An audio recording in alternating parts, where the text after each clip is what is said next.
Thanks, Andy, and good afternoon, everyone. I'm David Seiden, partner in charge of Citron Cooperman's state and local tax practice, and I'm very happy to be speaking with you today. Given the amount of time I've been given and the amount of information I have to get through, I decided to forego my customary awesome opening joke in the interest of salt knowledge. I know I'm sorry, everybody looks forward to it, but it has to be this way. I do want to start by asking a question. What impact does the CARES Act have on state taxes? Now, I'm sure some of you are thinking, if you knew the answer to that, you wouldn't need to be listening to me at this point. All I can say is, fair point. So the answer is what many attorneys say about most things. It depends. It especially depends when you're trying to answer a general question that involves 50 states that have 50 different taxing regimes. So while the typical answer to a general state question is, it depends, the good news is virtually all states have or start with federal taxable income as their starting point in calculating state taxable income. Unfortunately, that's where the good news ends. After federal taxable income, most states fall into one of three categories. Category one being those states that by statute have adopted the most recent version of the Internal Revenue Code. This is referred to as rolling conformity, and there are about 23 states and DC that fall into this category. It's important to note that even if a state has rolling conformity, which means they follow today's code, it does not mean that they have not significantly changed or modified certain provisions within the most recent code or any act thereafter. Category two are those states that have adopted a specific version of the code or as of a specific date. For example, California statutes adopt the Internal Revenue Code that was in effect as of 1/1/2015. Which means, again, they didn't adopt the TCJA, they don't adopt the CARES Act, so on and so forth. This is referred to as static conformity, and there's about 21 states that fall into this category. The last category is states that don't adopt the Internal Revenue Code at all by statute, but rather only enact specific sections of the code. This is referred to as selective conformity, and only about 3 states fall into this category.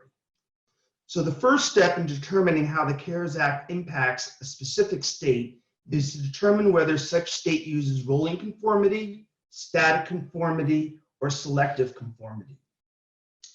In fact, in order to show how the CARES Act can affect a taxpayer depending on whether the state uses rolling conformity, static conformity, or selective conformity, I'm going to go through how this impacts 2 states, New York and California.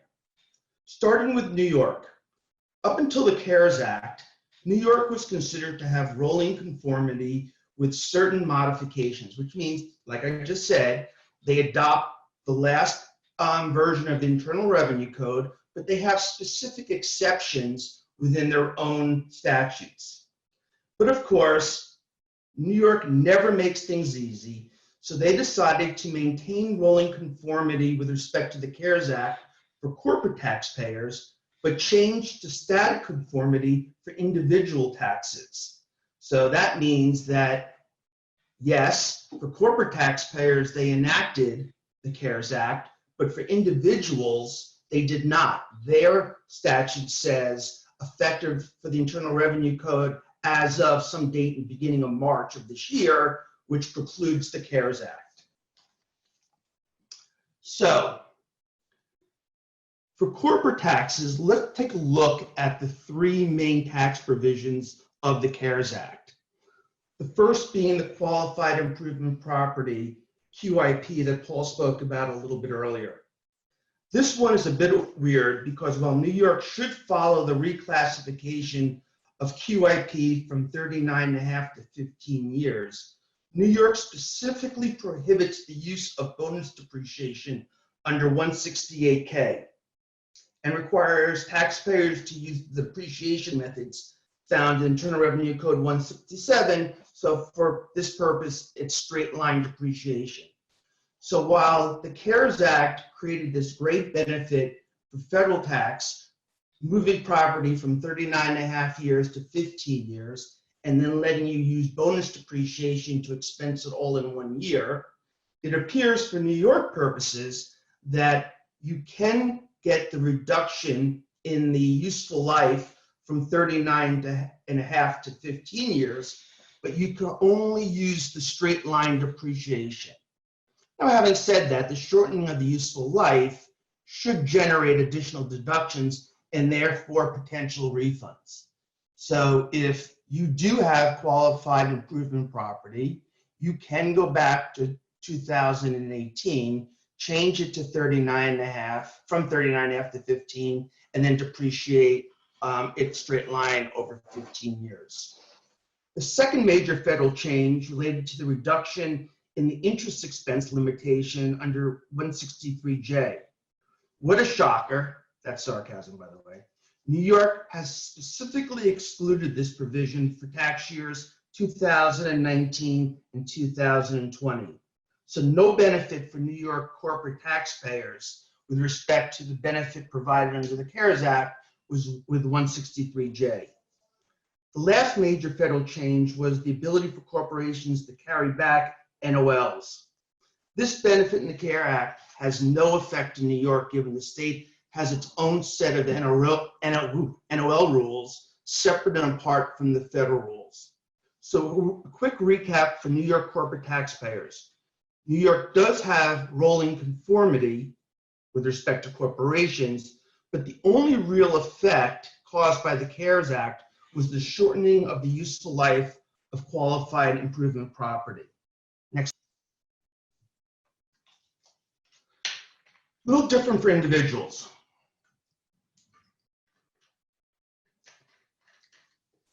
New York, like I mentioned, decided that they didn't want the provisions of the CARES Act to have any effect in New York. So all I can say at this point is that if you're evaluating whether or not to do an NOL carryback, which is now allowed for federal purposes, be careful, because it may very well result in the inability to use such losses as a carry forward in New York. So if you carry back your NOL, there will be a cost because you're not going to get the benefit likely in New York State.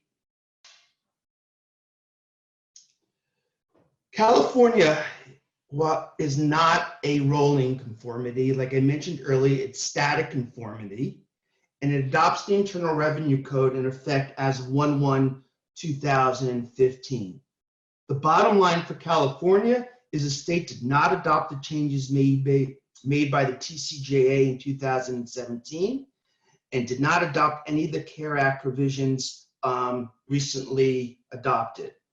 Having said that, there are still a few unanswered questions for California taxpayers, including whether the state will allow for the shorter life for the qualified improvement property, like I mentioned for New York. And just knowing California tax the way I do, I can guarantee you there are going to be many issues that are going to arise as time goes on. 5 takeaways, nothing else from this section. Number 1, each state is different. You have to appreciate that the impact of the CARES Act has to be looked at on a state-by-state basis.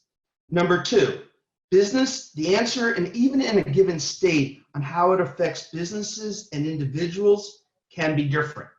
Look at New York.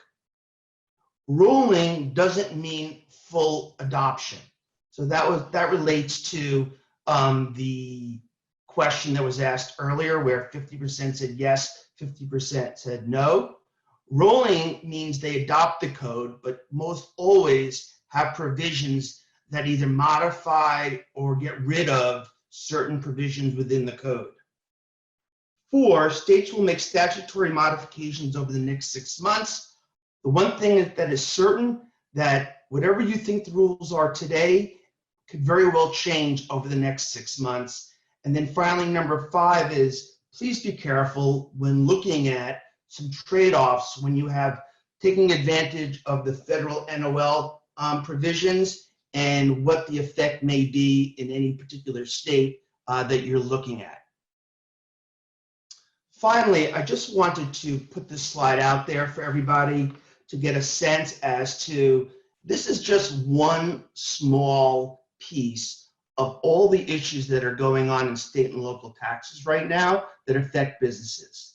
The COVID-19 disaster, tragedy, whatever you want to call it, has created havoc for so many states. Even the simple one as passing legislation to extend due dates. I want to thank our wonderful governor of New Jersey, who decided to give everybody at least 24 hours notice yesterday when he decided to extend the filing due dates. Yes, the day before they were due.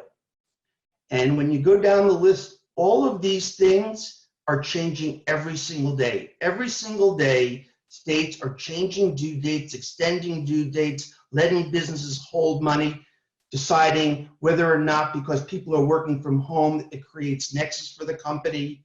There's a ton of issues that are going on. And we intend to do another webinar in the near future addressing all of these issues.